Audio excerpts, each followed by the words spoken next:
I'm looking at your schedule for Fox this year. Week one, you Yep. have Tennessee at Chicago. Yes, sir. What are you expecting out of Caleb Williams week one? Well, listen, I you can't help only because I've been through some of things like this as a quarterback in the NFL, but you can't help but feel bad a little bit for Justin Fields. Like they're doing everything for Caleb, setting him up the right way. Where was that a couple years ago? And now Fields has moved on, new scenery, change of pace and whatever. Okay, that's fine. Did you But start for week Caleb, one? I did. I Okay. did. But I competed with Kellen Clemens in training camp. O- All the way through probably, I don't know, 2, 3 weeks into training camp. Okay. But I mean, they knew Caleb was going to start, which is fine. Whether he's has to compete for it or not, I think that's more of an old school mentality. But you got to realize this is like the Gen Z first NIL, you know, um, paint the fingernails kind of kid. It's just a different thing that we're seeing, and he's about to potentially take over the NFL. And I think he's set up for success. I can't fault Ryan Poles. You gotta give him his due because he's at least put him in a solid position with three outstanding receivers and drafting Roma Dunze early in the first round.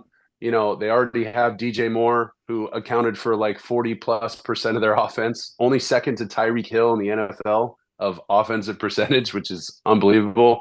And then you got a guy like Keenan Allen to help a guy like Roma Dunze, a rookie. You never get that kind of stuff. And when you do, those guys can really take advantage of it. And that can accelerate his learning curve and help him mature quickly, which is what Caleb's going to need. Now, with Shane Waldron, the offensive coordinator, he's, a structured guy. And Caleb, we know, has the ability to go off script. So my key there for their success is to find that sweet spot of when Caleb's going to have to understand that it's not, USC. This isn't all spread offense. This isn't, run around and play street ball. It happens, no doubt. It happens.